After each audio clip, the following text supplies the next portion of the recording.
falei, não é aluna, não. Tá. É aluno, Certo. é Maurício, é Carlos Maurício. Oi, professor, tudo bom? bem? É Tudo porque jóia. as terças-feiras são dias que eu tô em aula, entendeu? E aí para mim fica complicado para poder estar presente. Não é que eu não vou assistir, eu até comentei com a senhora, não tem problema. Eu assistiria sem problema algum as gravações das aulas, né? E faria as atividades que fossem, porventura, estabelecidas ali. O problema é que está sinalizado que a presença e a atividade é feita na aula. Então, eu vou acabar perdendo Em 2 pontos. relação à presença, a gente tem uma pontuação, porque, de fato, consta que a gente precisa ter o mínimo das aulas síncronas. E é uma forma, inclusive, da gente trazer o aluno para esse momento, né? E em relação à atividade, a gente fez também, disponibilizou para que a atividade fosse realizada até 24, até 48 horas, exatamente para viabilizar. Mas a gente tem que ter também, né, professor? O senhor até como professor sabe disso, né? A gente precisa ter também um equilíbrio. Então, a gente tem que contar a participação, a gente tem que contar o fórum, a gente tem que contar um questionário, um glossário, mas a gente também precisa pontuar de alguma forma aqui esse momento, tá bom? Eu sei, Pro, eu sei. É só a questão da pontuação da atividade mesmo, entendeu? É porque eu não estava sabendo que é possível entregar a atividade depois. Então, sem problema nenhum. As atividades estão tendo prazo de 24, 48 horas para serem entregues. Elas não estão sendo entregues aqui na sala, não. As atividades eu enquadro no prazo. Sim, A questão é a pontuação do encontro aí, é tá um bom? ponto só, só professor. registro. É só para não ficar com 10, fica com 9. Tá bom? Tá bom, Pro, tá certo. Um abraço, vou estar acompanhando aqui, viu? Boa noite. Um abraço, tchau, tchau. Bom, o nosso tutor que vai acompanhar a gente aqui nessa noite, se apresente, que eu não sei quem é. Ah, pronto. Boa noite, tudo bem? Boa noite, Pro, boa noite, alunos, colegas tutores que também já estão aqui presentes. Eu me chamo Mário e atuo como tutor presencial no Polo de Brumado. E hoje estarei aqui à disposição, né, para dar aqui o apoio no que for necessário e pode contar comigo. Obrigada, Mário. Mário, você está viabilizando aí a frequência, está pontuando à medida que o pessoal vai entrando, né? Está fazendo esse acompanhamento. E aí depois, pronto. E aí depois eu queria combinar assim com você e com a turma, porque assim, o que eu vi, né? Na aula passada, por exemplo, que a gente teve muita participação e acabou que chegou no horário, 8h30, a gente teve que encerrar, porque o professor Gilson, né? Ele assume a partir das 8h30, então a gente não tem como prolongar mais. E aí acabou que algumas pessoas acabaram nem conseguindo falar, contribuir, né? E eu acho que é extremamente importante esse momento, é extremamente rico esse momento. Então, o que eu vou fazer? Eu prometi a eles que hoje eu ia ser o mais sucinta possível na minha explanação, para que a gente dê mais tempo para as discussões, para as dúvidas, enfim. E aí, o que eu vou pedir é que você me ajude no sentido de, no momento em que eu estiver fazendo aqui a explanação, o pessoal pode ir levantando a mão, aí Mário vai anotando os nomes, e aí quando eu terminar, aí ele já tem, de repente, aí uma lista, né, Mário, na sequência, e aí a gente pode ir chamando. Então, assim, surgiu a dúvida, já levanta a mãozinha, mesmo que a gente não tenha concluído, Mário vai anotando, e aí a gente, terminando, a gente segue a lista para que a gente dê oportunidade para que todo mundo participe. Tá bom? Certinho, Pro, combinado. A aula também já está sendo gravada. Joia. E, né, a partir de amanhã, provavelmente os alunos, caso não consigam assistir, já pode estar, né, assistindo a gravação da aula também. Ótimo. Tá bom. Tem alguém que com a mãozinha levantada, acho que é Gabriela, apareceu para mim aqui, apareceu para você? Gabriela, alguma dúvida que você queira tirar agora ou fica para depois? Pode falar. Foi só para pontuar que quando a gente levanta a mão, tem várias pessoas com a mão levantada, aparece já a ordem de quem levantou primeiro e quem levantou depois. Tá bom. É porque quando eu tô aqui dando aula, eu não tô olhando aqui, eu tô olhando ali para o slide, acompanhando, então eu não tô acompanhando. Aí eu vou precisar realmente que Mário me ajude nesse sentido. Realmente aparece a ordem, só que às vezes um aluno levanta e tira novamente, aí a gente não consegue acompanhar na sequência. Mas eu vou ficar aqui atento, faço as anotações, caso também, né, os alunos vão sinalizando aqui via chat. Alguma pergunta, algum questionamento? Ótimo. Então a gente combina assim que a senhora vai explanar e dar uma pausa para os questionamentos. Né? Isso, vou ser o mais sucinta possível para a gente ter mais tempo, né? Para que todo mundo possa ter tempo hábil aí para ouvir os alunos, tá certo? Pronto. Então já vamos começar, né? Pode sim, Pro, fique à vontade. Pronto, vou aqui então agora compartilhar com você nossos slides.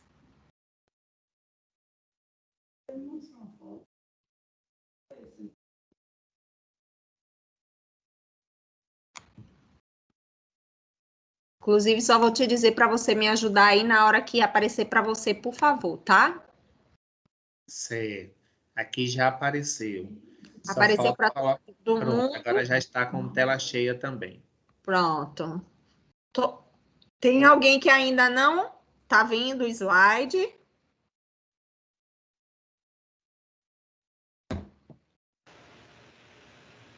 Todo mundo já está vendo? Tá tudo ok, professora. Aí, tá tudo ok? Todo mundo. O relato da senhora parou de apresentar. Eu só vim fechar aqui a câmera só para ficar melhor e depois eu abro de novo quando eu acabar. Mas todo mundo está vendo? Aqui me parece que o compartilhamento foi cancelado. Peraí, deixa eu voltar então.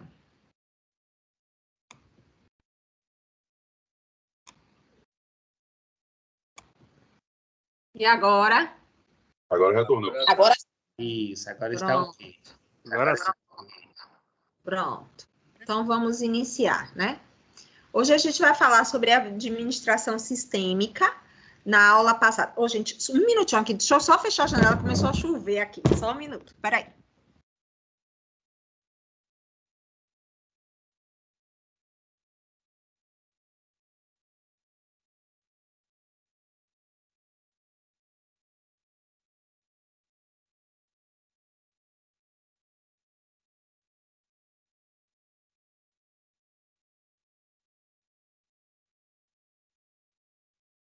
Pronto, obrigada. Então, de alguma sorte, eu lembro que nós até comentamos rapidamente, né? Nas aulas anteriores, não me recordo exatamente se foi na aula passada ou na aula anterior, que a administração sistêmica, né, ou a escola de sistemas, é a escola em que a gente tem realmente uma quebra de paradigma. Teoricamente, pelo menos falando, é o exato momento em que a gente começa a ver as organizações como sistemas abertos. Até então, para as teorias da administração, né, dentro de uma ordem cronológica em que elas são nos apresentadas, a gente sempre trabalha com o pensamento, né, de um sistema fechado. Então, essa, para mim, é a grande contribuição que a escola de sistemas traz. Mas, assim, o que é um sistema, né? E aí eu trouxe dois autores que, dentro da área de administração, principalmente das teorias da administração, dos fundamentos da administração, são autores bem conhecidos, né? Não é questão de ser melhor ou pior, mas eles são mais conhecidos, que é Chiavenato e Maximiano, né? Esses autores, os livros, né, tanto de teoria da administração, de fundamentos, estão lá também na nossa biblioteca e tem um material também no AFA, tá? Quando eu falo nossa biblioteca, a biblioteca virtual, né? Então, Chiavenato diz que um sistema é um conjunto de elementos interdependentes. E o que significa elementos interdependentes? Significam elementos que são independentes, mas dependem uns dos outros, né? E interagentes, Ou seja, além deles dependerem um dos outros, eles também interagem um com os outros. Ou um grupo de unidades combinadas que formam um todo organizado. Eu costumo dizer assim, imagine um grande quebra-cabeça, né? Cada uma daquelas pecinhas de um quebra-cabeça, ela vai se encaixando. Então, é como um sistema funciona. Para que ele funcione de uma forma fluida, de uma forma natural, é preciso que as pecinhas se encaixem naturalmente. Então, o sistema é um conjunto ou combinações de coisas ou partes formando um todo complexo ou unitário. Por isso, a gente diz que é a unidade que é esse todo maior. Já Maximiano, né, ele traz um outro conceito, mas muito similar, tá? Onde ele diz que sistema é um todo complexo ou organizado, ou seja, é um conjunto de partes ou elementos que formam um todo unitário ou complexo. Então, vocês, né, podem ler outros autores da área, mas é mais ou menos isso que vocês realmente vão encontrar. Agora, a gente vai apresentar aqui duas das principais características que formam um sistema. Uma é a questão do propósito ou objeto. E o que isso significa? Significa que todo e qualquer sistema, ele tem um objetivo a ser alcançado. Mas, Karina, e se não tiver um objetivo, eu não posso considerar ele um sistema. Portanto, para que eu considere esse conjunto complexo ou unitário um sistema, é preciso que ele tenha um objetivo. Então, por exemplo, nós aqui nessa aula, nesse momento, nós formamos um sistema e nós temos um objetivo, né? Que é hoje aqui trabalhar com a escola de sistemas. Bom, a outra característica é o que a gente chama de globalismo ou totalidade, ou seja, todo sistema tem uma natureza orgânica pela qual uma ação que produza mudança em uma das unidades do sistema deverá produzir mudanças em todas as suas outras unidades, né? A gente já sabe disso quando a gente fala exatamente de que quando a gente age de uma determinada forma, a gente tem uma determinada atitude ou um determinado comportamento, a gente faz com que o outro ou os outros que fazem parte das nossas relações, dos nossos relacionamentos, eles tenham algum tipo de reação também. Ou seja, é aquele, né, chamado efeito borboleta. Bom, e quais são os componentes, né, que fazem parte de um sistema? Ora, eu posso dizer que um sistema, assim como ele é formado de subsistemas, né? Então, essa sala, voltando ao exemplo que a gente utilizou. Essa sala aqui, nesse momento, é um subsistema. Só que eu poderia dizer que cada um dos polos aqui presentes são subsistemas desse sistema maior, que é essa sala. Assim como cada um dos polos é um subsistema desse sistema maior, que é essa sala, cada polo, ao ser considerado um sistema, é formado de vários subsistemas. E aí eu poderia dizer, por exemplo, que cada um dos alunos daquele polo é um subsistema do sistema chamado polo. E assim sucessivamente. Então, a hierarquia dos sistemas e o número de subsistemas dependem da complexidade do sistema. Ora, quanto maior for a hierarquia e o número de sistemas, ou melhor, de subsistemas, maior vai ser a complexidade dos sistemas. E aí, nós podemos dizer que nós temos vários tipos de sistemas, tá? Nós temos os sistemas que são considerados físicos ou abstratos. Então, qual é o exemplo, né, mais comum dos sistemas físicos, que é também chamado de sistema concreto? São os equipamentos, máquinas, objetos, coisas reais, ou seja, o hardware das organizações. Assim como os sistemas abstratos ou conceituais são os planos, as ideias, as hipóteses, são chamados também do software das organizações. Mas essa não é a única classificação que a gente tem para os sistemas. A gente também, em relação à natureza, pode dizer que os sistemas, eles são abertos ou fechados. E aí eu retomo a minha fala inicial da aula, né, quando eu disse que essa cronologicamente falando, é a primeira das teorias da administração que traz o conceito de sistema aberto. Ou seja, sistema aberto é aquele que entende influenciar o meio e também ser influenciado pelo meio. Porém, em relação à natureza, a gente pode classificar como sistema aberto e sistema fechado.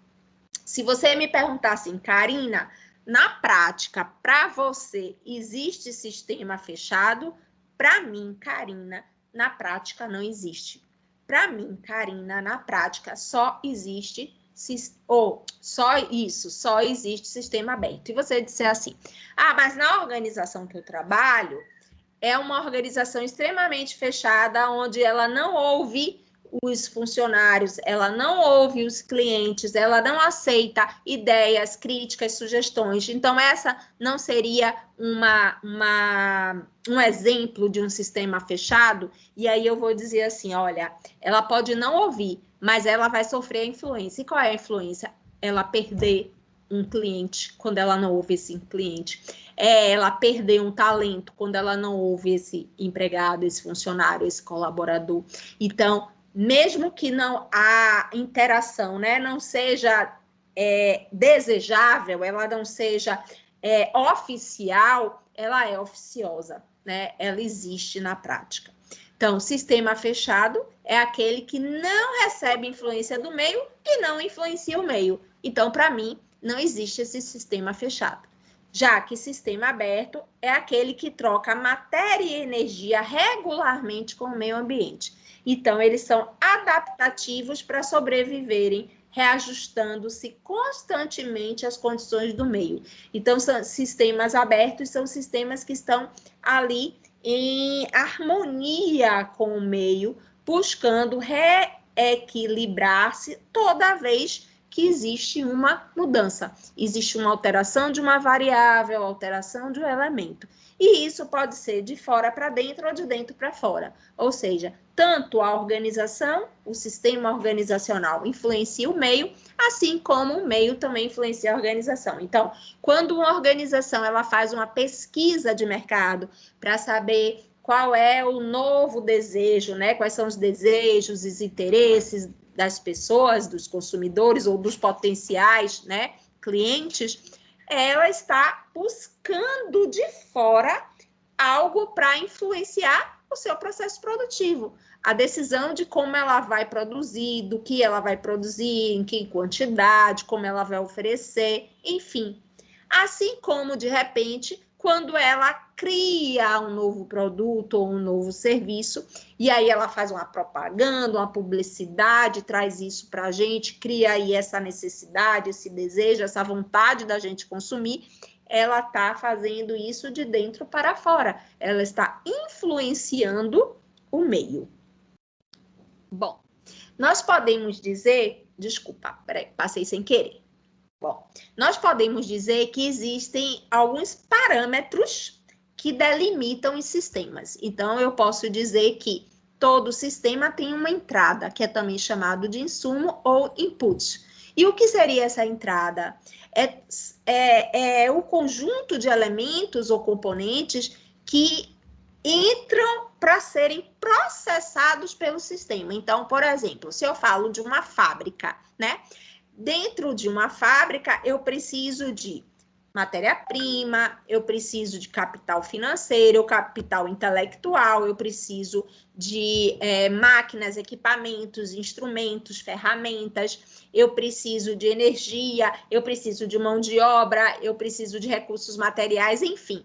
Tudo isso, esse conjunto de elementos, né, ou esse conjunto de componentes necessários ao processamento, ou seja, ao processo produtivo da minha empresa, da organização, é chamado de entrada ou input, tá? Então, a definição que eu trouxe aqui, entrada ou input, é a força ou impulso de arranque ou de partida do sistema que fornece o material ou a informação para a operação do sistema. E aí, depois desse processamento, que é exatamente o fenômeno que produz mudanças e é o mecanismo de conversão das entradas e saídas, eu vou ter exatamente o quê? a saída, que é o resultado ou output, que em geral são os produtos e os serviços que as organizações nos oferecem, né? Então, saída ou resultado é a consequência para a qual se reuniram elementos e relações do sistema. Então, existe a entrada, o processamento e a saída, mas não termina por aí, né? O grande erro de muitas organizações é achar que depois que ela entrega ali, né, o produto ou o serviço, acabou o papel dela no mercado. Não, só começou o papel dela no mercado, porque essa saída, ela precisa retroalimentar o sistema. Ou seja, se o produto ou o serviço que eu ofereço ao mercado é bem aceito, né? O que vai acontecer com essa empresa? Ela vai vender bastante, ela vai lucrar e ela vai realimentar o sistema, né? Podendo investir mais, comprar mais matérias-primas, pagar os impostos, funcionários, enfim, né? Modernizar, ampliar, crescer. Ou seja, ela vai se retroalimentar de uma forma positiva. Mas a retroalimentação também, além de positiva, pode ser neutra ou negativa. O que seria uma retroalimentação neutra, Karina? Seria, por exemplo, se tudo que eu vendesse apenas pagasse os meus custos e despesas, ou seja, eu não tivesse ali nem lucro nem prejuízo, né? Então, seria neutra, não iria nem prejudicar, mas também não iria trazer benefícios para a minha organização. E o que seria, então, uma retroalimentação negativa?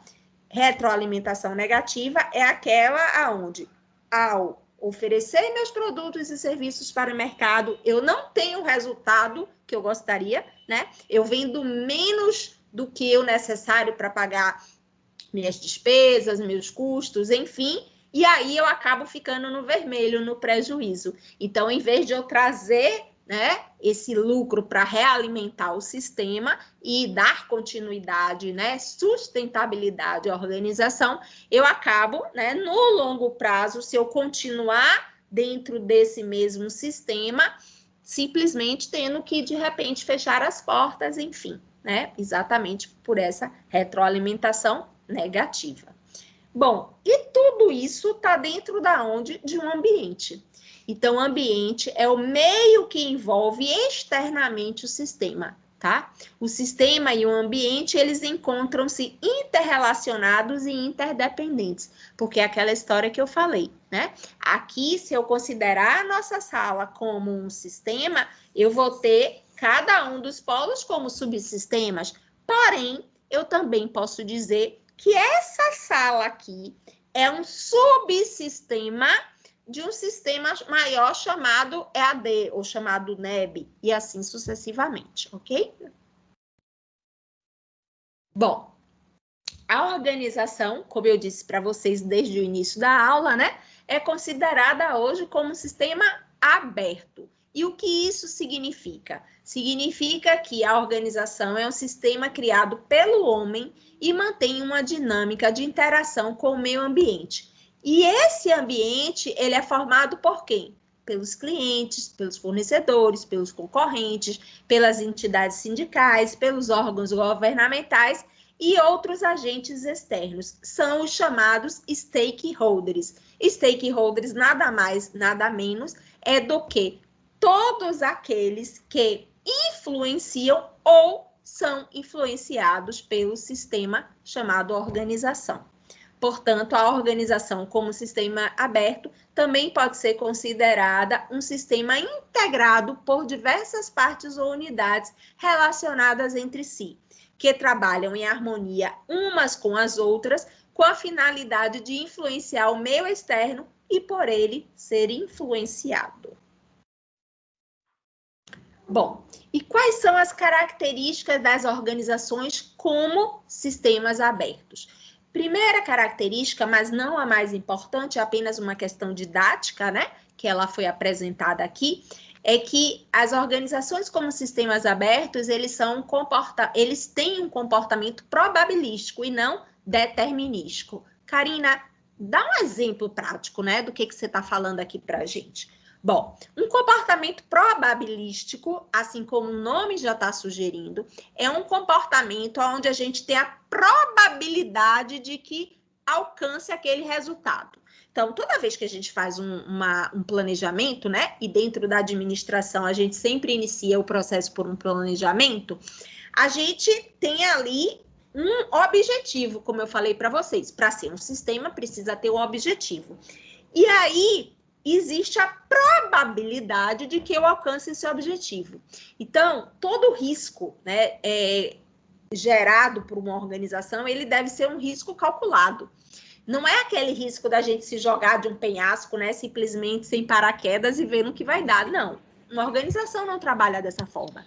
Uma organização, ela trabalha com riscos que são calculados. Portanto, eu tenho uma probabilidade de tantos % de que isso dê certo. Porque existe o risco de X% de que dê errado. Porque senão, né, eu teria a certeza, e eu não tenho a certeza. Por isso, o comportamento é probabilístico e não determinístico. Ou seja, as organizações, elas são afetadas por mudanças em suas variáveis externas, desconhecidas e incontroláveis em seu comportamento. Vou trazer um exemplo bem simples, mas eu acho que fica bem claro. Imagine, por exemplo, uma empresa de agronegócios, né? Ela depende do clima natural, né? Para produzir os seus produtos, né? Os legumes, as verduras, sei lá o quê. E aí, o que acontece? Se de repente der uma enchente ou uma seca, o que vai acontecer? Simplesmente essa variável do clima, do tempo, vai influenciar diretamente na organização, que é um sistema aberto, então, que é influenciada pelo meio. E muitas vezes, apesar de, né, a gente fazer todos aqueles acompanhamentos, trabalhar aqui com aquelas previsões do tempo, né? Quem gosta de olhar, não vou ver se no fim de semana aí a gente já está chegando um feriadão. Então, quem vai viajar já está olhando assim, se vai para a praia, quer saber se vai fazer sol, se vai para a serra, né? Quer saber se vai fazer frio, ou, enfim. A gente tem uma previsão para tentar acompanhar o que vai acontecer, mas pode ser que aquilo não aconteça da forma como a gente planejou. Então, assim, a gente vai para a serra, aí a gente vai levar as roupas de frio, mas aí a gente leva uma roupinha também mais leve, porque a gente sabe que pode acontecer de fazer sol, né? Apesar da previsão ser uma previsão de frio ou de chuva, enfim. Então, é isso que acontece com os sistemas. Eles têm um comportamento probabilístico, porque existe uma probabilidade em função dos estudos, das previsões, das análises, do planejamento de que aquilo ocorra, mas a gente não tem como ter 100% de certeza. Por isso, ele não pode ser considerado determinístico. As organizações, elas também são consideradas partes de uma sociedade maior e constituída de partes menores. É aquilo que eu falei para vocês em relação aos subsistemas, né? Então, esse curso é um subsistema do sistema EAD, que é um subsistema do sistema UNEB, que é um subsistema das universidades estaduais, que é um subsistema das universidades, pererê, papapá, tá? Bom, além disso, as organizações como sistemas abertos, elas também têm interdependência das partes, como também já vimos anteriormente. Ou seja, a organização ela é um sistema social com partes independentes, mas interrelacionadas. Ai, Karina, agora ficou confuso. Como é que é independente, mas interrelacionada? Vamos voltar para o exemplo dos polos. Cada polo não funciona? Funciona, mas, né, na hora que está aqui todo mundo junto, né, fazendo parte desse sistema maior, que é a nossa disciplina, cada um desses polos, apesar de ter a sua independência, interage entre si. Então, na hora que for tomada aqui uma decisão, isso vai impactar em todos, e, de repente, o resultado de cada um vai impactar no outro. Bom, uma outra característica ainda é chamado estado firme, né? Eu não sei se alguém saiu há pouco tempo aí da escola, né? Von Bertalanffy, o criador aqui da teoria de sistemas, da escola de sistemas, ele era um biólogo. Então, o conceito, né, utilizado pela teoria de sistemas, pela escola sistêmica, ele vem muito desse conceito da natureza. Então, quem lembra, né, das aulas ali de biologia, enfim, vai conseguir entender bem isso, né? Vai conseguir relembrar bem. é o que a gente chama aqui de homeostase, né? Quem lembra das aulas ali no final do curso, entendendo um pouquinho, puxando para química, para física, vai conseguir lembrar um pouquinho de toda essa história. Então, o que é esse estado firme?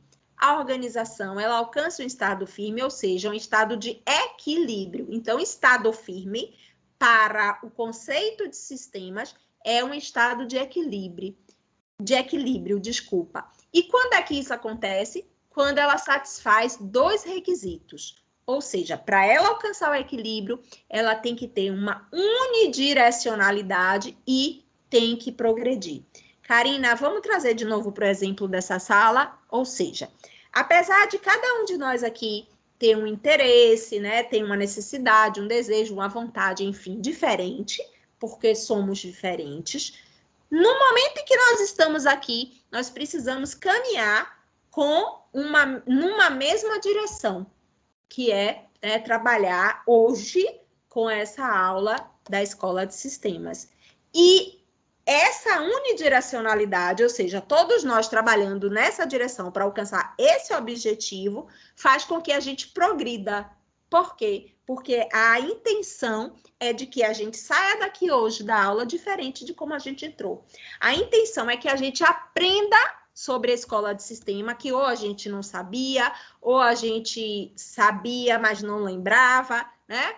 Ou a gente sabia, mas tem um conceito novo que a gente ainda não havia percebido, não havia conhecido.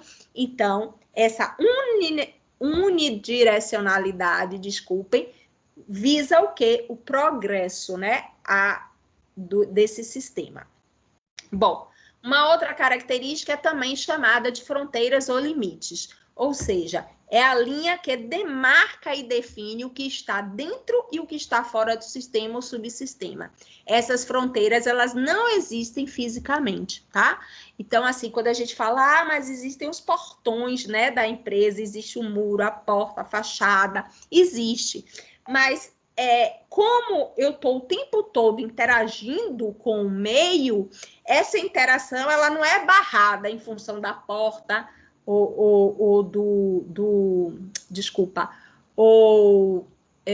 da parede, tá? A mesma coisa nessa sala, né? Vai acabar a aula aqui, mas vocês vão conseguir continuar falando entre si, falando com os grupos que vocês fazem parte, falando com os seus colegas de polo, com os seus tutores, com os professores, enfim. Bom, a gente tem também uma outra característica que se chama morfogênese, ou seja, o sistema organizacional ele tem a capacidade de modificar a si próprio e a sua estrutura básica. Então, quando acontece algo, né, o que o sistema visa? Ele visa voltar para o estado firme. Porque a ideia, gente, é qual? É que o sistema viva no estado firme, em homeostase, em equilíbrio. Mas cada vez que uma variável é alterada, um elemento, um componente é alterado, ele tira aquele sistema desse estado de equilíbrio. Então, a morfogênese é exatamente a capacidade que o sistema tem de modificar-se para retomar essa estrutura básica. E ele não ir, né, para digamos assim, uma espécie de caos. Tá? Então, por exemplo, se, vamos supor, acontecesse alguma coisa aqui, a internet caísse, ou enfim, eu não conseguisse abrir o slide, eu ia ter que trabalhar de alguma forma para a gente conseguir resolver, né? Então, é a morfogênese.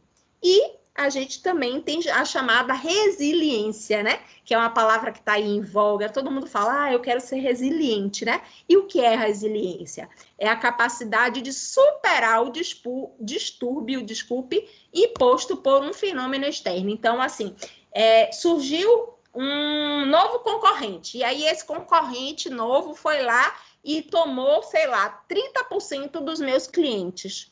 A resiliência vai ser a capacidade que o sistema vai ter que gerar para criar uma nova estratégia, né?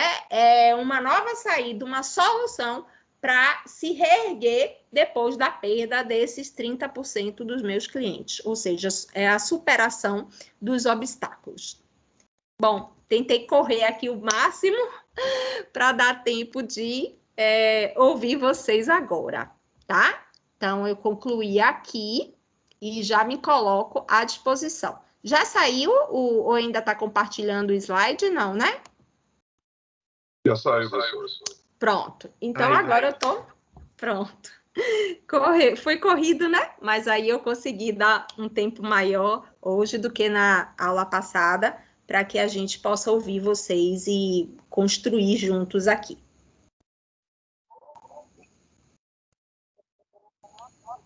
Temos aqui já a Samara.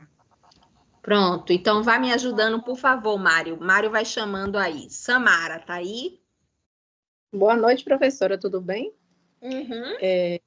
Eu acho super importante falar sobre essa teoria dos sistemas, porque a gente começa a pensar, né, enquanto administração pública, a não ficar tanto naquela parte burocrática, a não ficar tanto aquela mente fechada, aquela coisa dentro da caixinha de pensar só daquela forma, ou que a administração pública tem que fazer somente aquilo e esquecer do meio em que está inserida, né? Então, eu achei muito interessante essa questão dessa teoria dos sistemas para a gente, né, que está na área pública, para que a gente pense sempre além, né? O que é que eu posso fazer dentro da legalidade, de forma que a gente possa agregar para a instituição que a gente está, de forma que a gente tenha essa conexão, né, com o ambiente que a gente está inserido, e isso é muito legal, dessa parceria das instituições com a comunidade, com o centro que está inserido.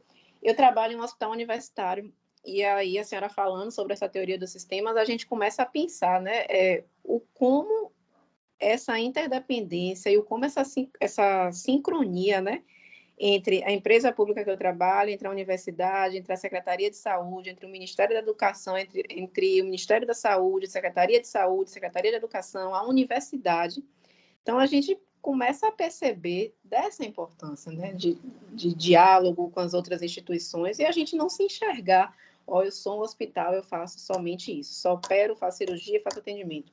E não tem essa interconexão, né? Muito interessante. Você falando agora, Samara, me recordou hoje à tarde, né? Como eu falei, né? Eu sou professora da UNEB há 21 anos. Foi meu primeiro concurso público, gente, da vida, né? Esse rosto aqui vai dizer, comecei a fazer as contas aí, né? Para ver a minha idade. Estou fazendo aniversário, inclusive, quinta-feira agora. E assim, mas já são 21 anos aqui, né? Desse lado de cá.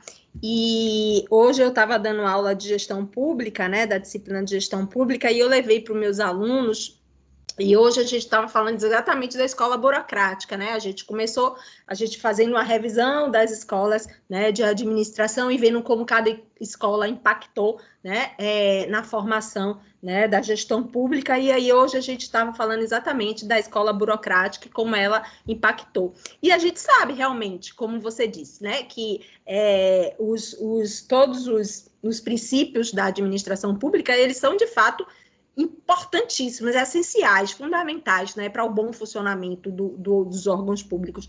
Mas, ainda assim, a gente precisa estar o tempo todo reavaliando, né, estudando, aprendendo. Então, assim, eu trouxe para eles hoje um artigo que falava exatamente, né, era um case, né, de um hospital público e um impacto, né, que ele traz para a sociedade e dentro dessa relação com o SUS, enfim, né?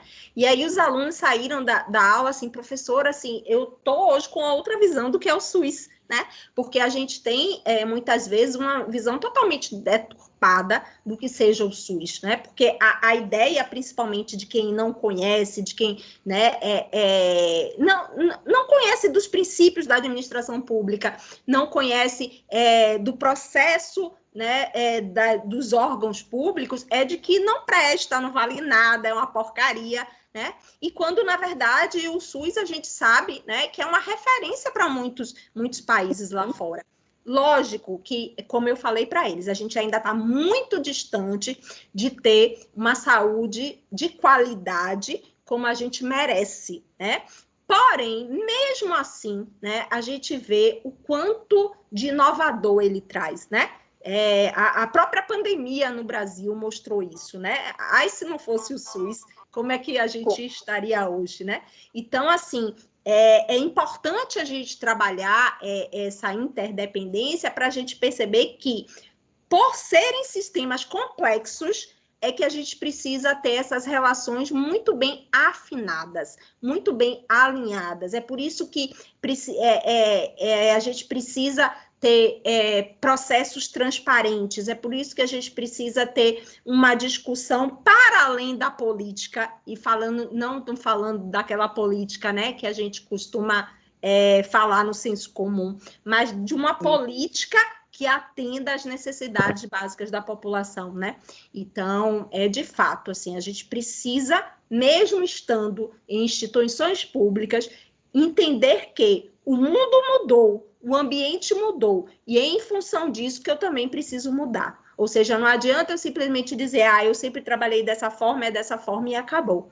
Eu preciso entender que as necessidades são outras, os desejos, as vontades, o timing é outro, e aí eu preciso, né, estar me reinventando, me reestruturando o tempo todo para estar alinhado com essas mudanças que estão acontecendo lá fora, porque senão eu não vou atingir, né, um dos objetivos, que é exatamente o progresso do sistema.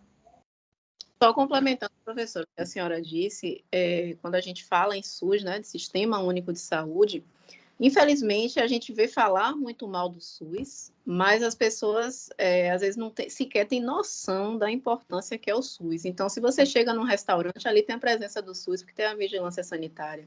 Se você é atendido no hospital, tem a presença do SUS. Se a gente tem um controle de doenças, é a presença do SUS. A vacinação é a presença do SUS. E assim, eu trabalho no hospital universitário, né, que tem as residências e que os meninos também fazem internato. Então, a senhora, por exemplo, pode ser atendida no Hospital Aliança por um médico que fez uma residência no Hospital do SUS. Então, imagine a importância dos hospitais universitários nesse país, né? Então, da gente poder valorizar, da gente fortalecer, né, fiscalizar enquanto cidadão, e os clientes também ajudarem nessa fiscalização, os pacientes, e nós, enquanto profissionais, também lembrarmos, né, da importância daquela instituição. Eu acho que todas as instituições de educação são muito importantes, mas quando a gente fala das instituições de educação em saúde, é mais ainda, porque afeta todo um sistema. Então, você imagina o que seria, por exemplo, de Salvador, se não tivessem esses hospitais públicos que tem, e que atende a demanda que tem todos os dias. Então, é preciso a gente fortalecer mesmo, e a gente começar a fazer os contrapontos, de mostrar os pontos positivos do Sistema Único de Saúde, que é uma evolução e que é um destaque, né? Uma referência para muitos países, né, desenvolvidos, muito mais desenvolvidos que nós em outros aspectos, né? E uma questão que eu acho também importante, né, Samari, para todo mundo que está aqui, como eu disse hoje aos meus alunos, a gente precisa conhecer o outro lado da história, porque senão fica muito fácil, né? A gente faz uma leitura muito enviesada se a gente só fala do lado em que a gente está, né? Então, assim, eu sou consumidor, eu sou mal atendido, então não presta. Não, eu preciso entender o que se passa do outro lado, porque como gestor, seja, né, no âmbito privado ou no público, eu só vou poder tomar uma medida assertiva na minha vida, né, já que a tomada de decisões é um dos maiores papéis dos administradores, se eu conhecer o todo. Porque se eu conheço apenas uma das partes, né, se eu tenho um olhar míope, no sentido de olhar apenas de um ângulo, possivelmente eu não vou tomar a melhor decisão. Porque a decisão, né, em função das organizações serem consideradas sistemas, e são sistemas, e é por isso que eu bato na tecla de que as organizações são sistemas abertos, a decisão que eu tomo na minha empresa, ela vai impactar todo o resto, todo o conjunto. Então, se eu olho só para a minha empresa, eu vou estar, com certeza, né, criando, de repente, benefícios para uns, mas prejuízos para uns tantos. Então, é preciso que eu tenha, né, essa visão sistêmica do todo, porque aí sim eu vou tomar uma decisão efetiva e assertiva, né, no momento em que eu tiver, né, alçada e, enfim, autoridade para isso. Bom, não sei se Samara terminou, se tem, eu estou vendo mais mãozinhas levantadas. Mário, me ajude aí na sua ordem. Temos aqui a Michele. Vamos lá, Michele. Boa noite a todos. Boa noite, professora. Boa noite, colega. Falando um pouco sobre o que vocês estavam falando com relação ao SUS, eu trabalho no mesmo hospital de Samara, E eu, antes de trabalhar no hospital, eu era muito crítica, inclusive, do SUS. Mas quando você entra, você consegue ver outra visão. O que a gente faz para fazer, por exemplo, o hospital que a gente trabalha funcionar é quase que mágica. O hospital vive com um orçamento apertado, com muitas coisas para fazer, inclusive infraestrutura. A gente vê realmente existem problemas, existem. E eles estão aí, nós conseguimos ver problemas estruturais, falta de materiais, mas isso não é por incompetência do SUS, porque o que a gente faz, na verdade, lá, para fazer com que centenas, dezenas de pacientes sejam atendidos, é quase que se virar nos 30 com o que a gente tem. Sim. E existe todo cuidado para que tudo seja feito da forma mais correta possível, atendendo às leis, atendendo às normas, inclusive normas para tratamento de pacientes. Existe uma unidade de segurança do paciente, então existe todo um cuidado por trás. E como a senhora mesmo falou, o SUS é referência. Se não fosse o SUS, assim como existem outros países que não têm o Sistema Único de Saúde, né?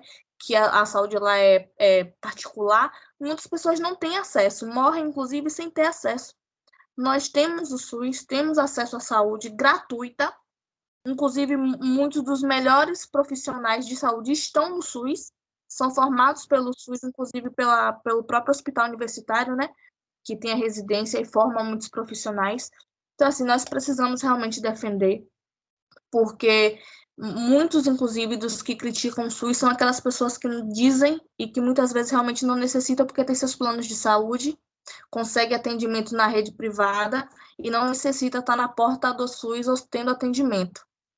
Então, nós precisamos ter realmente o SUS, porque muita gente necessita, né, e precisa desse atendimento.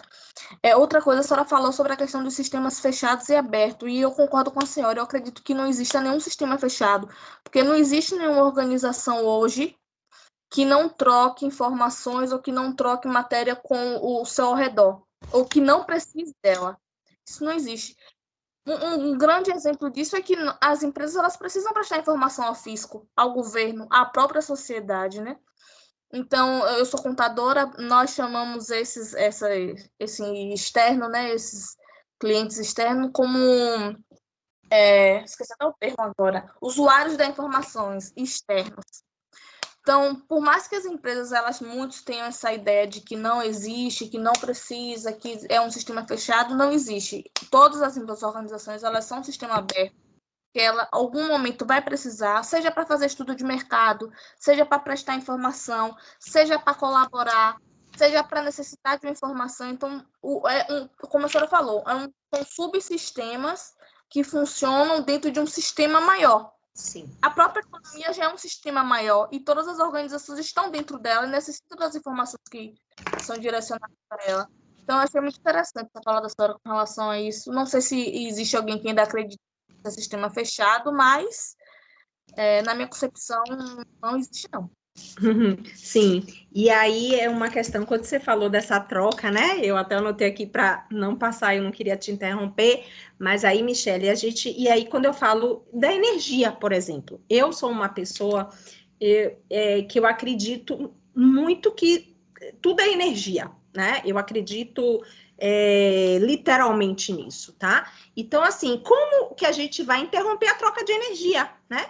E aí, quando às vezes as pessoas me dizem assim, mas eu não acredito nessas coisas, não. Aí eu digo assim, vem cá, você nunca sentiu, você chegou num lugar e você saiu do lugar dizendo, meu Deus, que lugar pesado, eu saí cansada de lá, exausta, parece que consumiu toda a minha energia. Ou o contrário, né, encontrar alguém, a pessoa tão feliz, tão alto astral, tão com a energia lá para cima, que você estava ali, né, triste, sei lá, sem vontade, e aí de repente a pessoa te deu um gás de energia que você já saiu sorrindo sem nem saber por quê. Então, assim, existe a troca da energia naturalmente. Então, assim, como que não existe troca, né? Essa é uma questão. E a outra questão que você falou, que eu também concordo, é a questão exatamente de que se a gente quer criticar, e eu acho que a gente deve fazer críticas se forem necessárias, a gente precisa, para isso, conhecer. Eu não posso criticar aquilo que eu não conheço, né? É fácil eu falar, como eu falei, de fora, Mas se eu quero realmente fazer uma crítica construtiva para mudar, não para criticar por criticar, para ficar apenas falando mal e digamos assim, me martirizando, né? Enfim, mas uma crítica que busque soluções, que eu acho que deve ser a crítica de um administrador, né? Um administrador consciente, um administrador que realmente tem a responsabilidade pelo papel que ele ocupa no mundo, a gente precisa conhecer. Eu só posso criticar se eu conheço, porque senão eu estou falando por falar, eu estou falando do senso comum. E enquanto administrador, eu preciso ir lá, conhecer, né? Adentrar a organização, para saber realmente o que é necessário, o que pode ser feito. Então, eu acho que e só nesse momento que a gente entra, a gente já está interagindo, né? A gente já está ali se comunicando. E é muito interessante se todas as pessoas pudessem conhecer como funciona. Ok, que nós temos portal de transparência, conseguimos ter algumas informações, mas a verdade é que a maior parte da população não consegue entender o que está escrito ali. Sim. Porque é coisa técnica. Eu sei que parte da população não tem estudo, muitas das pessoas não concluíram nem o ensino fundamental. Então, assim, é necessário realmente a participação da população, porque é isso que impulsiona as melhorias nas instituições, inclusive no SUS. São os usuários que vão fazer com que as mudanças venham, mas é realmente importante fazer com que eles conheçam para que eles possam cobrar. E é como a senhora falou, não é questão de ser governante A ou B. Todos devem fazer pelo SUS, porque, inclusive, é um bem, né, de nossa sociedade. E com relação à energia que a senhora falou, é bem verdade. Até a própria concorrência, ela é necessária para as empresas, porque ela faz que as outras se impulsionem a melhorar, assim como funciona no mercado. A concorrência sadia, de forma sadia como ocorre, ela é benéfica para os usuários, para os clientes. Sim. Porque as empresas elas vão se impulsionar a melhorar. Se não existissem a concorrência, se não existisse o mercado, se não existisse o governo, como é que ficaria essa relação? Então, é importante. E existe realmente essa troca de energia, como a senhora falou, eu também acredito nisso. Tanto na questão pessoal, física, assim como também na mercadológica, né? Que nós, de certa forma, estamos todos interligados. Um necessita do outro. Uma empresa precisa da outra. Eu fabrico X, minha matéria-prima o meu material é matéria-prima para uma empresa Y, que fabrica outro item que vai para a empresa Z. Então, são subgrupos, sistemas interligados. Sim. Isso que, se você for olhar, realmente chega a um sistema muito maior. É bem interessante. Ontem eu estava dando aula à noite da disciplina, eu tenho uma disciplina de aprendizagem e comportamento organizacional, e aí uma aluna, né, ela chegou e falou assim, a gente estava trabalhando com um questionário sobre gestão do conhecimento, né, como gerar conhecimento dentro das organizações. E aí uma aluna falou assim, professora, mas a realidade da minha empresa é uma realidade horrível, é uma empresa pequena, ela é, né, do interior, e é uma empresa pequena, familiar, então é muito difícil de mudar. E aí eu falei, de repente, essa empresa é a oportunidade que você tem de ver o que você quer para a sua vida. Porque se não é essa empresa, o futuro que você quer profissional para a sua vida, ela talvez seja a oportunidade para você olhar para o mercado e dizer assim, não é isso que eu quero que está lá fora. Agora sim, eu já estou preparada, né? Eu já tenho as competências, as capacidades e as habilidades da empresa onde eu quero trabalhar, vai demandar de mim. Então, talvez ela seja essa oportunidade, né? Ela falou, poxa, professora, eu nunca pensei dessa forma, né? Eu nunca pensei desse jeito, porque a gente, infelizmente, está acostumado só a reclamar. E aí a gente fica reclamando e perdendo grandes oportunidades de transformar, né, exatamente esses problemas, esses desafios e esses obstáculos em oportunidades para que a gente mude, para que a gente se transforme e a gente melhore como um todo, né? Mas eu tô vendo aí Kleber, eu acho, não sei, Mário, me ajude. Não sei se eu tô na ordem, eu só vi um nome. Só que mais cedo a Cirleide também havia sinalizado. Pronto, e ela baixou a mão? Isso, ela baixou a mão. Então a gente pode chamar Kleber, e se Cirleide quiser, ela levanta a mãozinha de novo e a gente chama ela depois de Kleber. Após o Kleber tem o Marcel. Ok, vamos lá, Kleber. Boa noite, professora. Boa noite. eu estou presenciando aí, obviamente, a discussão e o que me vem de indagação para a gente refletir com essa discussão que nós falamos do SUS, a gente precisa pensar no serviço público e o que acontece com ele quando ele, até certo ponto, passou e ainda vem passando por um processo de desvalorização. Não estou nem falando no sentido salarial. Eu estou falando desvalorização enquanto acreditar no serviço público. E eu fico me perguntando, quando eu preciso ir a um serviço público, qual é a minha sensação? O que é que eu acho que vai acontecer comigo lá? Será que eu vou ser bem atendido? Será que vai ser resolvido o meu problema? Então, é óbvio que, até certo ponto, o serviço público vem sendo desvalorizado, a depender das políticas de governo. Também entendo que tem uma boa uma participação dos próprios servidores e que também passam por essa desvalorização. E entendo que a gente precisa pensar assim, precisa pensar dessa forma, enquanto servidores, para aqueles que são servidores públicos, né? Precisamos pensar na dinamicidade da sociedade. Qual é o nosso objetivo de existir? Não é servir?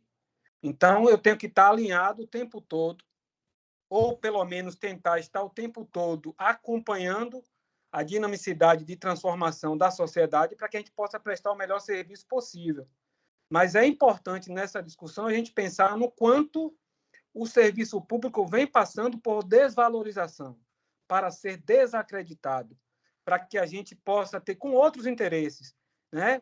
A depender das políticas, aí nesse caso, política partidária mesmo, para atingir o serviço público. Então, a gente tem que ter cuidado, porque muitas vezes esse discurso de o serviço público ser muito ruim é reproduzido por nós, sem a gente perceber.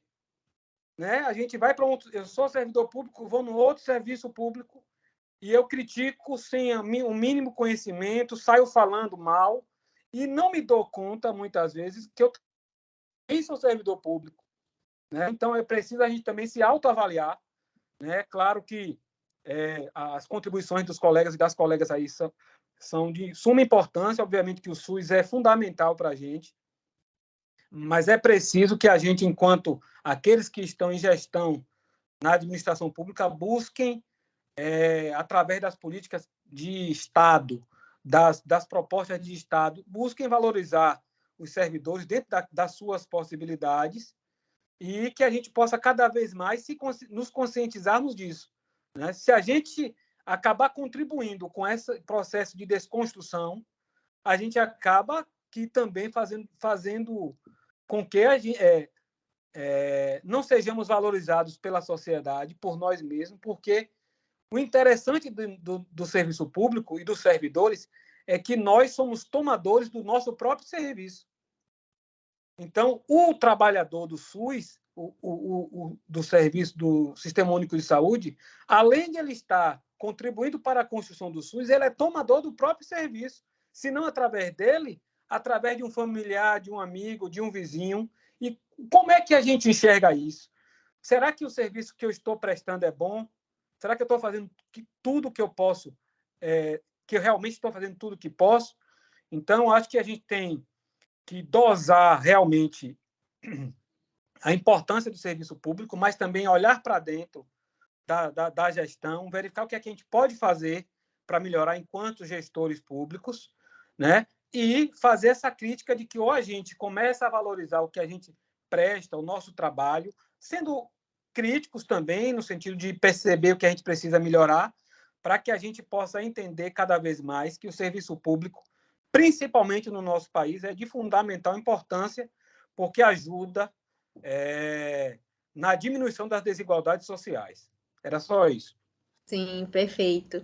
E a gente já sabe agora, né, que todo sistema, por mais difícil que seja o desafio, o obstáculo que ele precise enfrentar, como é o caso, né, dos nossos sistemas públicos, a gente falou aqui do SUS, né, por uma questão, enfim, qualquer, mas assim, de qualquer que seja o serviço público que a gente preste, ele tem a capacidade, né, da resiliência. que é a capacidade de superar os desafios, né? É fácil? Não, não é fácil, né?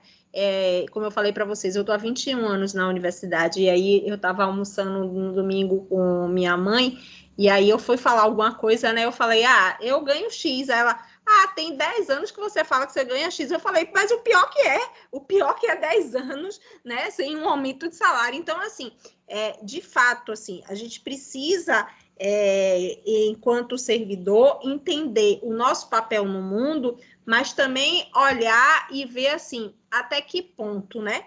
Porque quando a gente olha essa questão da valorização que a gente está trazendo aqui, com o salário mesmo, né? Não só, porque é o que eu sempre digo, né? Hoje eu só ensino na universidade pública, mas eu já ensinei um monte de faculdades particulares, né? E aí eu dizia, o que me mantém na universidade pública é a minha autonomia. E a gente sabe, né, nesse processo de precarização das faculdades particulares, que a gente foi perdendo isso, né? E aí eu falo assim, mas assim, também não adianta a gente ter autonomia se a gente não tem o salário que a gente merece. Então, é importante, né, que se tenha também uma valorização material, porque apesar de eu ser uma pessoa que eu acredito muito na força espiritual, e aí eu não estou falando de religião nenhuma, eu estou falando de uma crença em vida, né? Mas a gente vive no mundo material, Então, a gente precisa comer, a gente precisa se vestir, a gente precisa estudar, a gente precisa comprar livro, a gente precisa se divertir, né? A gente precisa de lazer, de cultura, a gente precisa de acesso à informação, a gente precisa de máquinas, de equipamentos, a gente precisa, porque a gente está aqui nesse mundo material. Então, é necessário, sim, que a gente olhe, né, para o serviço público, mas com esse olhar de gestor que diga assim, eu não estou satisfeito, então, assim, o que eu preciso fazer? Né? E não é simplesmente eu cruzar os braços, porque eu não estou satisfeito com o meu salário, então eu deixo de trabalhar. Não, é eu trabalhar mais ainda para mostrar o meu valor. E aí é o que eu digo, né? Muitas vezes as instituições públicas perdem talentos, perdem pessoas competentes, porque exatamente não valorizam o potencial humano que elas têm, né? Os recursos humanos que elas têm. Então é preciso a gente trabalhar nesse sentido também, de mostrar que existe valor, né? Como as meninas colocaram aqui. Quantos e quantos profissionais da área de saúde, né? Médicos, enfim, não passaram por lá, ou então ainda estão lá, né? Mas é preciso que se valorize, porque senão as pessoas vão embora mesmo, porque é uma questão também de viver dentro de uma realidade que é material. Então, eu preciso, sim, né? Não é com o precisar em termos de ganância, nada disso. É precisar porque eu vivo num mundo que é material, apesar de eu ser um ser espiritual, né? Então, a gente precisa, com certeza, olhar para tudo isso. Bom, mas Mário, o outro, eu já me esqueci o nome do outro aluno. Marcel?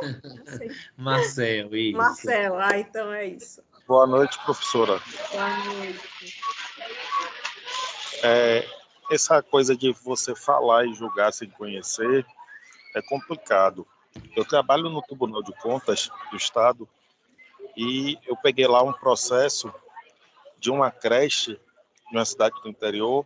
Foi firmado um convênio, que o objetivo do convênio era comprar um freezer. O dinheiro demorou tanto para chegar que quando o dinheiro chegou, uma pessoa de uma empresa privada já tinha doado o freezer para a creche. O cara pegou o dinheiro e comprou alimentação. Ele prestou conta, só que fugindo do objetivo do convênio. E aí o Ministério Público veio em cima para reprovação, não queria imputar débito ao gestor lá e tudo. Só que um conselheiro, conselheiro relator do processo, ele foi numa cidade perto, lá, e acabou passando nessa creche para conhecer. Ele chegou lá, ele disse que a situação era tão feia, que o dinheiro que ele tinha recebido de diária, ele comprou de alimentação e doou. E que era impossível para ele pedir a reprovação ou a imputação de débito àquela pessoa.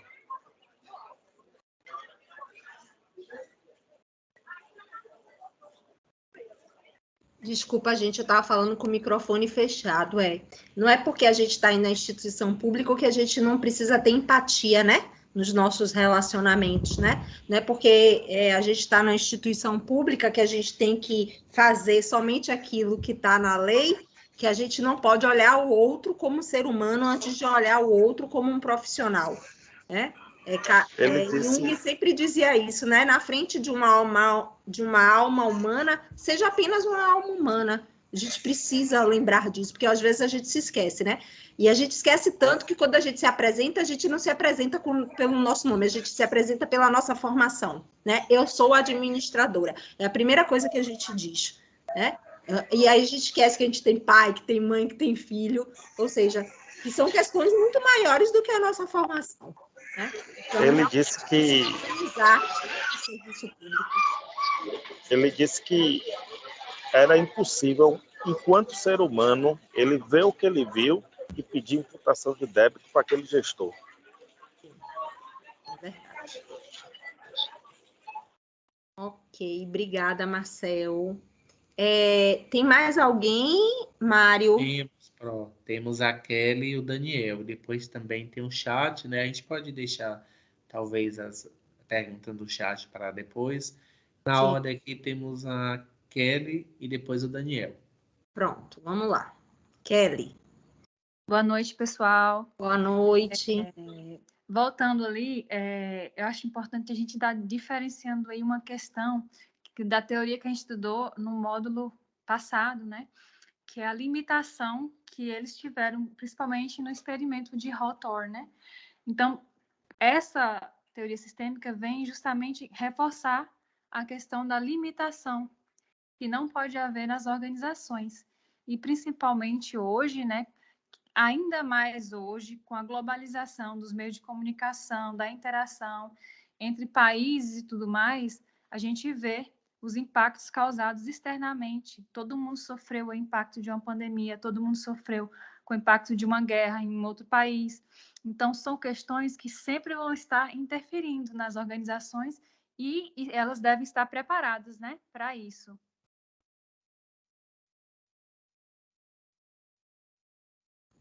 Sim, Kelly, com certeza, com certeza. E temos que estar sempre, né, atentos e preparados. Não ansiosos, né? Não ansiosos, mas atentos no sentido de estar observando o que está acontecendo, né? Mário, não sei se Kelly vai continuar falando. Ele baixou aqui a mão, mas estava com a mão levantada, o Daniel. Tá, mas eu acho que, não sei se Kelly quer complementar alguma coisa antes. Não, só quanto ao que os colegas estão falando sobre a administração, os órgãos públicos que prestam serviços, né, para a sociedade, é muito importante, e também essa questão última que o colega colocou, sempre pensar que fazemos parte do mesmo sistema, né? Um olhar para o outro, tentar atender as necessidades do outro, é muito importante. Muita gente não tem ainda esse pensamento, né, de que fazemos parte desse sistema, que influenciamos na vida do outro também, como pessoa, não só como organização.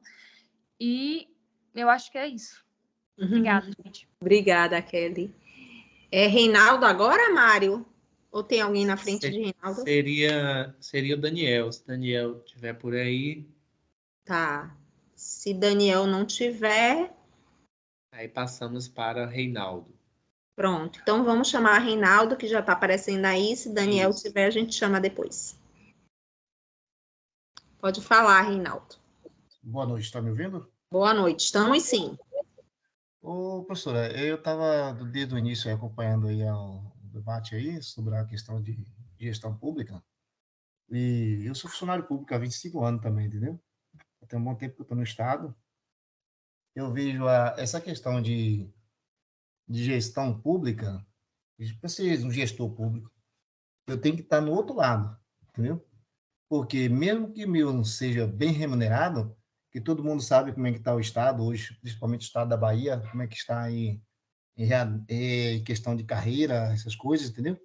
Não é bem remunerado, mas você tem que estar no outro lado da pessoa, do outro lado, que, a vez de ser um funcionário público, eu estar no outro lado, que é a sociedade que tem que ser servida. Então, para mim, essa questão de remuneração, essa questão de ver o atendimento ao público, eu, como gestor, eu sempre tratei o público com qualidade, mesmo que eu não esteja remunerado. Sempre bato nessa tecla. Hoje eu trabalho também na área de educação, entendeu? Estou trabalhando na área de educação. Eu faço valer o horário que o município me paga para mim, que é de 7 horas da manhã até as 11h30. Esse horário, estou nessas condições de professor, eu estou servindo ali como professor, entendeu? Então, a questão de remuneração para mim hoje não é tão assim, não me fala muito se eu for um gestor, entendeu?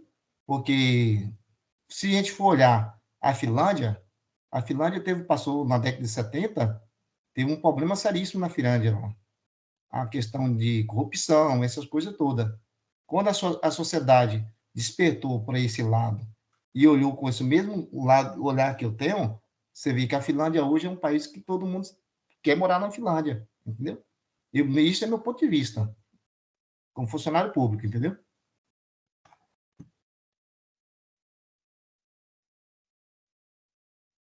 Ai, desculpa, gente, eu estava falando aqui com o microfone de novo fechado.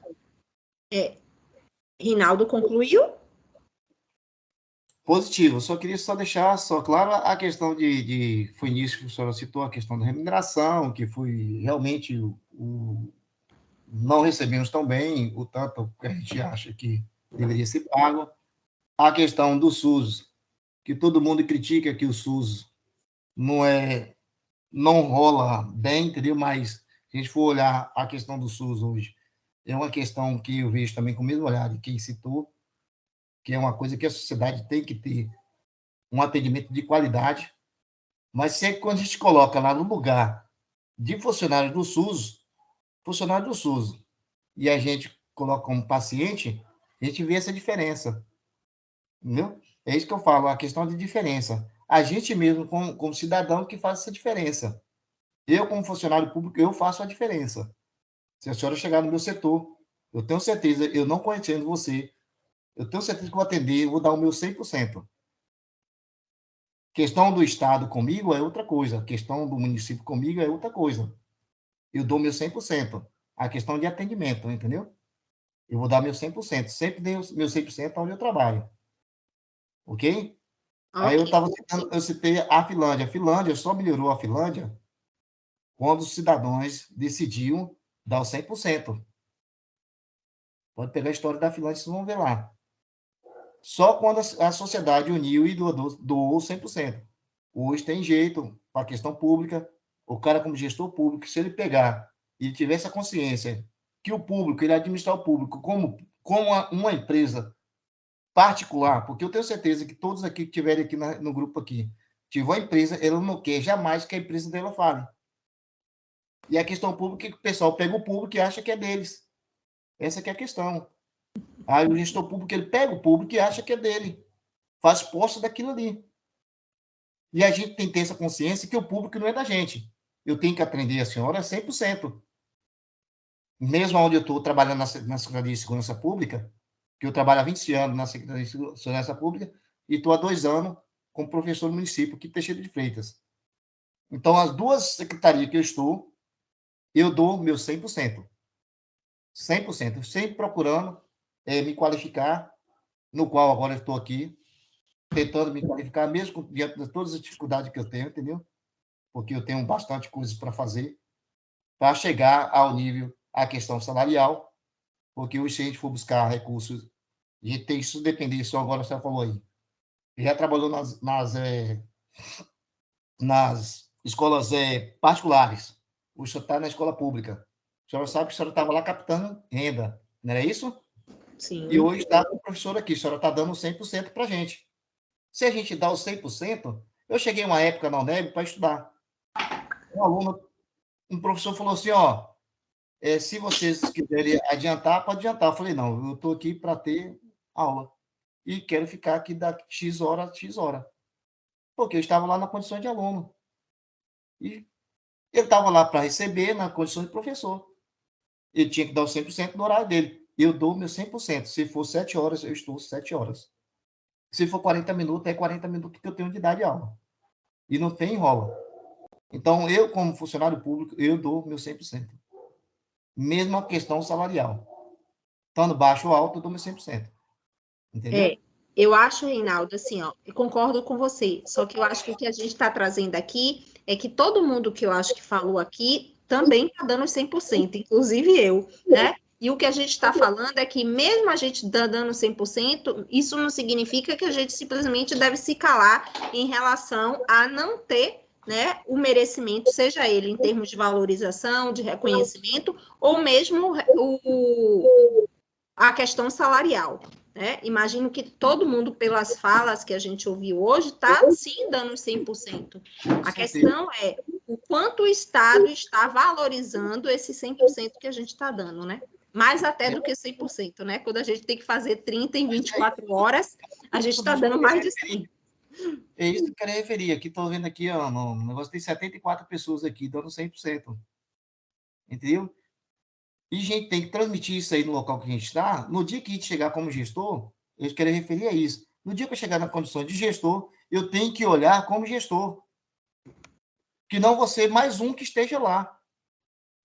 Mais um que vai estar lá desviando alguma coisa lá. Que todo mundo sabe como é que funciona o setor público hoje. Eu acho que todo mundo tem consciência de como é que funciona o gestor público. Sim, acha que o público, eu quero me referir a isso, que acha que o público é dele. Uhum. Então, você pode, ser um gestor público, você pode dar qualidade de vida melhor para aquele funcionário que está subalterno a vocês ali. Como diretor de uma escola, ou como reitor de uma universidade, tem como gerar recursos para você melhorar a qualidade de vida dos seus funcionários que estão naquele local. É isso que eu quero me referir. Com certeza. Se eu chegar hoje como gestor público, um exemplo, o governo do estado da Bahia é um gestor público, não é isso? Concorda comigo? Por que ele não remunera os seus funcionários para ter a qualidade de vida melhor? Por que ele não faz isso? E é isso que eu quero referir. Para a gente chegar no local dele um dia, que tem 70 e poucas pessoas aqui, eu tenho certeza que alguém vai chegar em algum lugar. Não vai se perder por aí. Mas o dia que chegar lá, olhar com essa visão. Não ser mais um que foi lá como setor público e ficar como achando que o público é deles. Sim. Entendeu? É isso que eu quero referir. Ok. Tá bom. Obrigada. Boa noite, Reinaldo. Tem mais... Temos aqui a Cirleide e a Kelly. Tá bom. Cirleide. Boa noite, Boa noite, colegas. Boa noite. Eu estou aqui só ouvindo a discussão, estou gostando, porque para mim está sendo um aprendizado muito grande. Então, assim, eu estou dos dois lados da moeda, tanto quanto administradora, trabalhando no serviço público, quanto usuário desse serviço. Né? Então, o Código de Ética do Servidor Público me diz o seguinte: além de servidora, em primeiro lugar, eu sou usuária desse serviço. Então, por ser usuária, eu tenho que cuidar e zelar dele, seja ele qual setor que eu tiver inserida, educacional, administrativo, não importa. Sendo público, eu vou precisar daquele serviço uma hora ou outra. Então, assim, eu entendo da seguinte maneira. Hoje, se eu sou uma gestora de uma escola, por exemplo, eu tenho ali sobre a minha responsabilidade vários professores e abaixo deles vários alunos e os colegas ali que trabalham na secretaria. Então, em primeiro lugar, eu, enquanto gestor, não posso olhar eles apenas como meus subordinados. Eu tenho que olhar eles como humanos, pessoas que, tanto quanto eu, têm sentimentos e suas necessidades. Porque se eu passar a olhar dessa maneira, eu, enquanto gestor, não vou fazer uma gestão de qualidade. Eu vou aprender a ouvir, vou dar o meu palpite, eu vou olhar para as necessidades deles. Logicamente que, enquanto servidor público, a gente tem nosso horário, como o colega colocou, né? Quando você é convidado a trabalhar ou quando você vai ao serviço público, você recebe ali a sua cartilha de regras. Aqui você foi chamado para fazer isso, seu horário de atuação é esse. Você vai receber tanto pelo serviço para você, tá bom? Então, a partir do momento que você concorda, você dá o seu sim, você não pode questionar. Agora, sim, a minha visão enquanto usuária de serviço é: se eu posso melhorar o serviço, eu não vou ficar só criticando. Eu vou dar opiniões para melhorar aquele serviço. Uma colega colocou lá no início que ela criticava o serviço do SUS e hoje ela veio por um outro lado. Por que ela veio por outro lado? Porque hoje ela está lá dentro. Então, é fácil para mim falar enquanto eu estou fora do sistema. Eu não sei como o sistema funciona, eu apenas recebo esse sistema.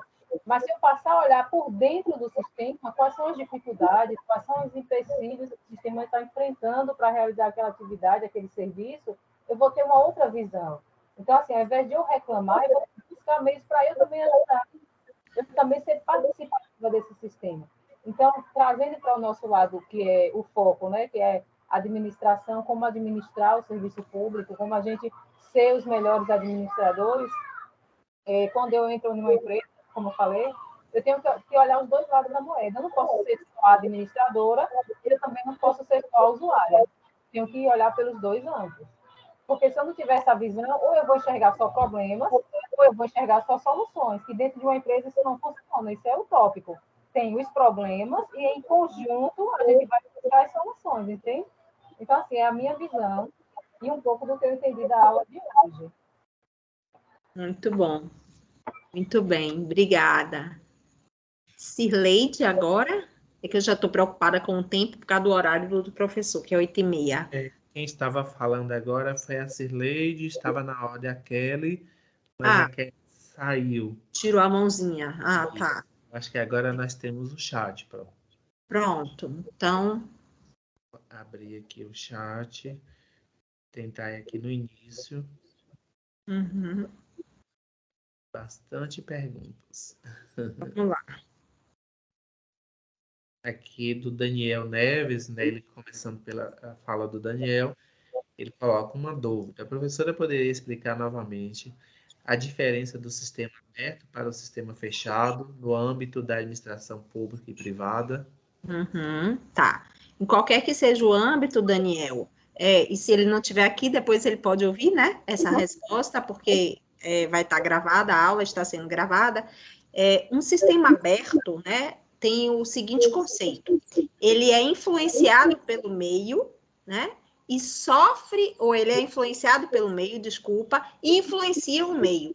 Ou seja, é um sistema que troca energia, matéria-prima, produtos, serviços, informações com o meio ambiente. O sistema fechado, não. E é por isso que eu disse que, para mim, não existe sistema fechado na prática, só na teoria, né? Já que o sistema fechado, ele não estaria nem influenciando o meio.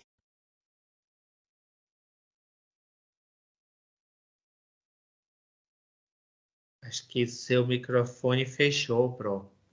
Microfone, Pro. Desculpa, fechou agora ou faz tempo? Fechou agora. Ah, tá. E aí, no sistema fechado, não. No sistema fechado, se entende que o sistema nem influencia, nem é influenciado por um meio. Então, se a gente pensar os grupos excluídos, por exemplo, da sociedade, eles são influenciados pelo meio, sim. Foi o meio, inclusive, que excluiu eles, né? Então, assim, por isso que eu defendo, né, a tese de que o sistema fechado só exista na teoria. Não sei se o Daniel está aí e não sei se eu consegui responder a pergunta dele. Temos aqui um comentário da Adelcina. Ela fala assim: essa questão do SUS, vejo que falta de fiscalização do administrador. Seria, no caso aí, seria da própria administração pública, seria isso? Parece que sim. Tá. Vou buscar mais aqui. O Paulo Maurício coloca: ótima participação da Samara, muito boa colocação, professora, com relação ao SUS, pois realmente a visão que se tem é de que não presta e tal. Aqui a Jamile, né, comenta que ela sempre teve experiências positivas no SUS. O Paulo novamente fala da importância desse sistema. E, Mário, deixa eu só fazer, né, um adendo, um parênteses rápido aqui, né? Tem uma outra questão, gente, também, né? Quando a gente só reclama, a gente se coloca numa posição muito confortável, né? E aí, às vezes, as pessoas dizem assim, né? Eu trabalho com autoconhecimento, né? Além de ser professora universitária. E quando eu digo isso, as pessoas dizem assim, professora, como assim? É confortável reclamar? Eu digo, é muito confortável. Eu fico lá sentada, só reclamando da vida, das pessoas, dos problemas do mundo, das instituições. É fácil eu botar o problema nas costas do outro. Sabe o que é desafiador? É eu trazer o problema para mim. Isso se chama autorresponsabilidade. É eu dizer assim, bom, neste problema que está aqui, eu posso fazer isso ou aquilo. E eu ir buscar a solução para fazer isso ou aquilo.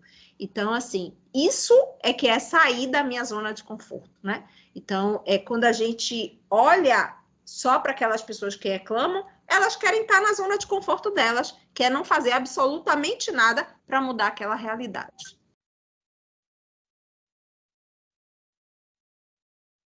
Aqui temos mais alguns comentários, né? O Daniel, ele coloca, antes disso, o pobre simplesmente morreria sem a mínima assistência em saúde.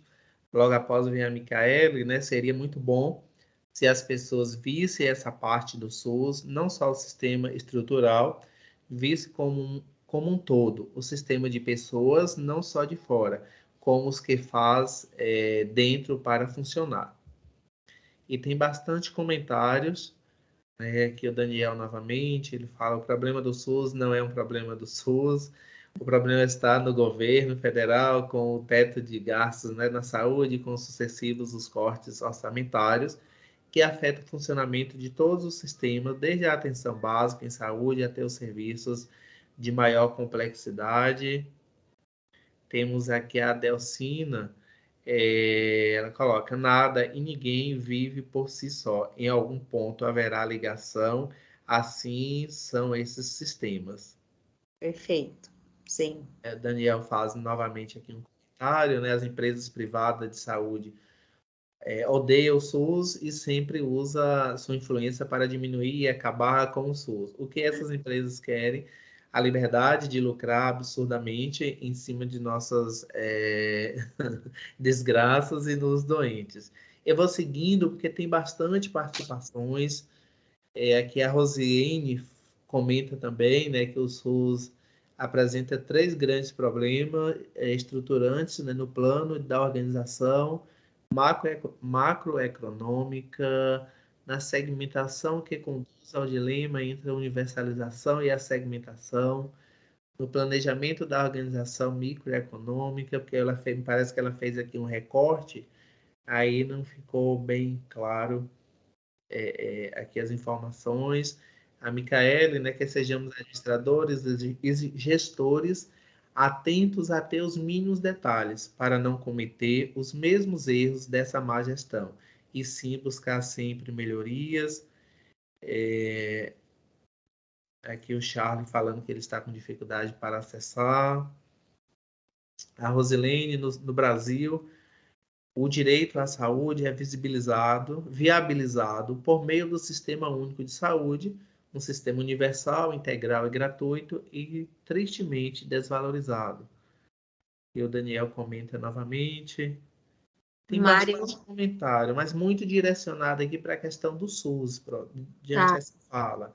Tá. Só queria lembrar para você que já são aqui, pelo menos no meu relógio, aqui está aparecendo 8h29, né? E 8h30 é o horário da aula do outro professor, inclusive é o meu colega, né, aqui da UNEB, do professor Gilson. Então, eu queria, acho que a gente podia encerrar, né, agora para a gente não extrapolar o nosso horário e entrar pela aula do professor Gilson. Eu queria agradecer a participação de todos vocês, né? Acho que a aula foi bem proveitosa, acho que a gente conseguiu alcançar o nosso objetivo como sistema social e organizacional que somos. E queria desejar para vocês, né, uma semana, né, uma Semana Santa aí tranquila, né, uma Páscoa aí de muitas alegrias, né, e serenidade.